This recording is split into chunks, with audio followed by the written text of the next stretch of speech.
Next example number 1.3, example number 1.3। Okay, देखिए इस question में ये दिया हुआ है Coulomb's law for electrostatic force between 2 point charges and Newton's law for gravitational force between 2 stationary point masses both have inverse square dependence on the distance between the charges and masses separated।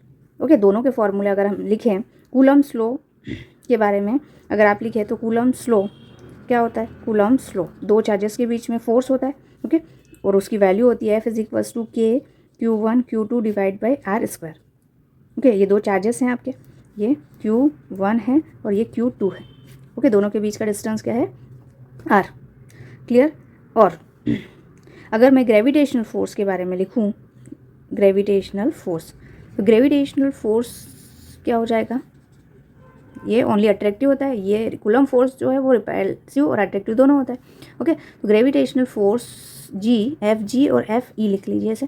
तो F G हो जाएगा आपका capital G M1 M2 divide by R square. देखिए इसमें हमने दो bodies लिए जिसका मास है M1 M2। ओके, दोनों के बीच का डिस्टेंस है R, सेम डिस्टेंस हमने लिया, चार्ज के बीच में भी R डिस्टेंस और इधर इन दोनों के बीच में भी R डिस्टेंस। ओके, अब आपको दोनों को कंपेयर करना है, compare the strength of this force by determining the ratio of their magnitude. Okay, ये ए में आपको कंपैरिजन करना है, रेशियो फाइंड करना है इलेक्ट्रॉन और प्रोटॉन के लिए। ए का जो फर्स्ट पार्ट है वो आपको इलेक्ट्रॉन के लिए, इलेक्ट्रॉन एंड प्रोटॉन के लिए फाइंड करना है, इलेक्ट्रॉन एंड प्रोटॉन के लिए। ठीक है, तो आप जो फॉर्मूला यूज़ करेंगे उसमें first electron, second proton use करेंगे। ठीक है, तो अगर मैं इलेक्ट्रोस्टैटिक फोर्स की बात करूँ तो यहाँ पर के इलेक्ट्रॉन पे जो चार्ज है वो होता है और नेगेटिव। ओके, और चार्ज इलेक्ट्रॉन पे और प्रोटॉन पे दोनों पे वैल्यू सेम होती है, तो हम ई स्क्वायर लिख सकते हैं, दोनों के बीच का डिस्टेंस तो सेम ही है, आर स्क्वायर। क्लियर। ठीक है, देखो इसमें इलेक्ट्रॉन के लिए हम नेगेटिव लिख सकते हैं, तो यहाँ पर आप नेगेटिव साइन को पुट कर सकते हैं। एंड ग्रेविटेशनल फोर्स हमेशा अट्रैक्टिव होता है, क्योंकि दो बॉडीज़ के बीच में अट्रैक्टिव, तो इसको हम नेगेटिव लिख सकते हैं। And capital G M1, okay, M1 and M2, तो फर्स्ट है इलेक्ट्रॉन, तो mass of electron and mass of proton divide by R square. ठीक है, अब क्या करेंगे, हम दोनों को डिवाइड करेंगे, तो रेशियो आ जाएगा आपका electrostatic force divide by gravitational force. Okay, R square से R स्क्वायर कैंसिल, माइनस से minus sign cancel, so K E square divide by capital G M E and M P. Okay, देखिए जो ratio find करना है आपको electrostatic force and gravitational force, सारी values put करिए। K की value 9 × 10⁻9, charge की वैल्यू 1.6 × 10⁻−19 एंड स्क्वायर है तो 2 टाइम्स 1.6 × 10⁻19 डिवाइड बाय जी की वैल्यू होती है 6.67 × 10⁻11। Okay, and mass of electron होता है 9.1 × 10⁻−31 and mass of proton is 1.67 × 10⁻−27। जब आप इन दोनों को, इन सभी वैल्यूज़ को आप कैलकुलेट करेंगे तो आपका आंसर आ जाएगा, रेशियो जो है वो होगा 2.4 × 10⁻39। ओके, ये रेशियो आ जाएगा आपका फर्स्ट इलेक्ट्रॉन और प्रोटॉन के लिए, इलेक्ट्रॉन एंड प्रोटॉन के लिए। ठीक है, अब हम क्या करेंगे, जो ए का सेकंड पार्ट है उसमें हमें दोनों प्रोटॉन लेना है। Okay, means proton and proton. ठीक है, तो मास ऑफ यहाँ पर सिर्फ ये चेंजेस होगा क्योंकि चार्ज की वैल्यू तो सेम होती है, सिर्फ ये मास ऑफ इलेक्ट्रॉन 9.1 इसके प्लेस पे 1.67 ही हो जाएगा। Okay, so force, electrostatic force and gravitational force is equals to 9 × 10⁻9, ये 1.6 × 10⁻−19 as it is, 1.6 × 10⁻−19 as it is divide by 6.67 × 10⁻−11 as it is, 9 point के प्लेस पे 1.67 × 10⁻−27 एंड 1.67 × 10⁻−27। ठीक है, तो जो रेशियो आएगा आपका EFG is equal to 1.3 × 10⁻36। Clear, ये आपका फर्स्ट का सेकंड हो गया। नाउ बी में आपको ये कहा गया है estimate the acceleration of electron and proton due to electrical force of their mutual attraction. Okay, उन दोनों के बीच का डिस्टेंस आपको 1 एंगस्ट्रॉम लेना है, और 1 एंगस्ट्रॉम की वैल्यू क्या होती है आपकी 10⁻⁻10। क्लियर?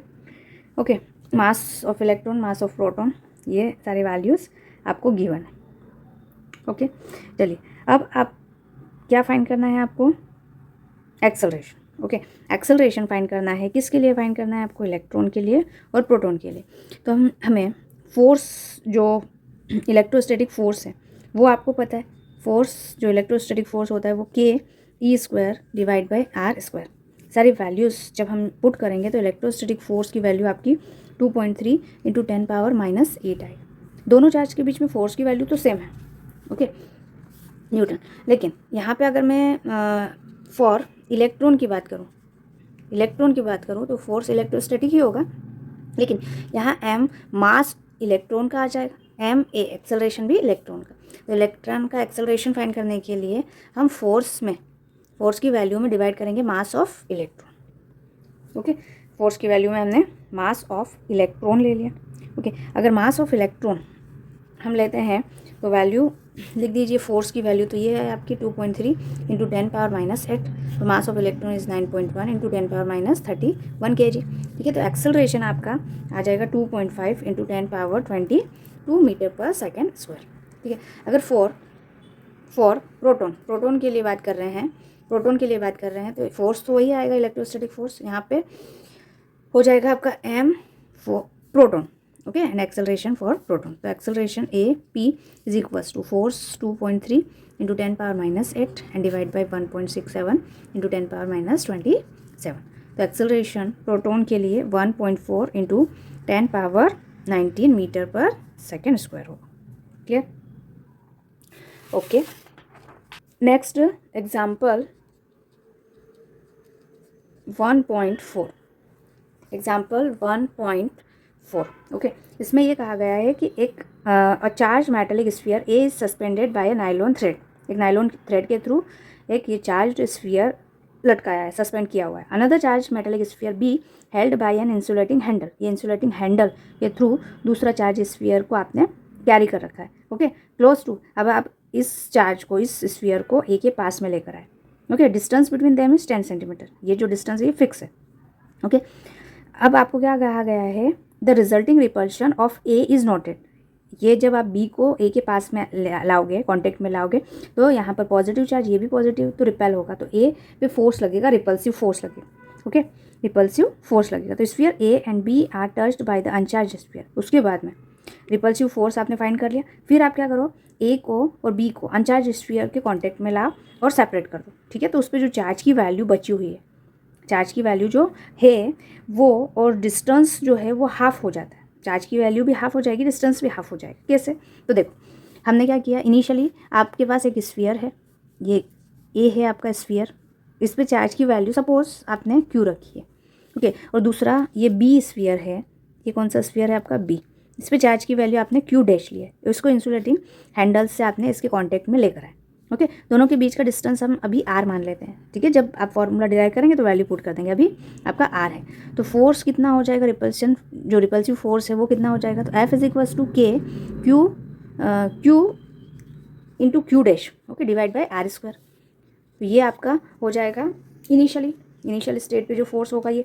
अब सेकेंड स्टेप में क्या किया हमने, ए को, ये ए जो चार्ज है, ए पे चार्ज है क्यू, ए को हम सी के कॉन्टेक्ट में लेके आए, ठीक है, और इस पर अनचार्ज मतलब ज़ीरो। तो जब आपने इन दोनों को सेपरेट किया है तो ए पे जो चार्ज होगा वो क्या हो जाएगा, Q/2, क्योंकि जो चार्ज की वैल्यू है आइडेंटिकल के लिए, सेपरेशन के बाद में चार्ज की वैल्यू क्या हो जाती है, इक्वली डिस्ट्रीब्यूट हो जाएगी, दोनों को ऐड करके डिवाइड बाई 2 मतलब Q/2 दोनों पे हो जाएगा। सी पे भी आपका Q/2 चार्ज हो जाएगा, ओके। और अगर आप बी एंड डी, ये बी और डी को कांटेक्ट में लाएं, बी पे चार्ज है आपका Q डैश और इस पे 0 है, इन दोनों को कांटेक्ट में लाएं तो आपका बी पे चार्ज हो जाएगा Q dash divide by 2 and ये डी पे जो चार्ज हो जाएगा वो आपका Q dash divide by 2। Identical है इसलिए इक्वल अमाउंट में चार्ज डिस्ट्रीब्यूशन होगा, ओके। तो सेपरेशन के बाद में जो फोर्स होगा, फोर्स ऑफ रिपल्शन होगा, ओके, वो क्या होगा, तो वो हम फाइंड कर लेते हैं। ए और बी के बीच में फोर्स क्या होगा, इन दोनों के बीच में फोर्स क्या होगा। अब क्या किया इन्होंने, ए और बी के बीच में डिस्टेंस को भी हाफ कर दिया।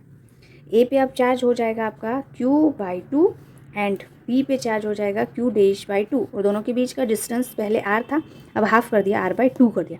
ठीक है, तो फोर्स क्या हो जाएगा, न्यू फोर्स, तो F dash is equals to K Q/2 Q'/2 divide by R/2 का होल स्क्वायर।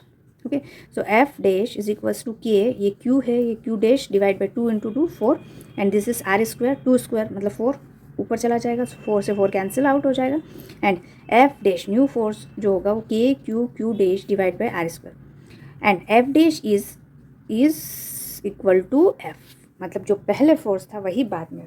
ठीक है, चार्ज की वैल्यू हमने हाफ कर दी, चार्ज की वैल्यू क्या कर दी, हाफ कर दी, तो भी फोर्स अफेक्ट होगा और डिस्टेंस को हाफ किया तो भी फोर्स इस तरह से अफेक्ट होगा, यानी कि जो फोर्स पहले लग रहा था वही बाद में भी होगा। क्लियर? ओके।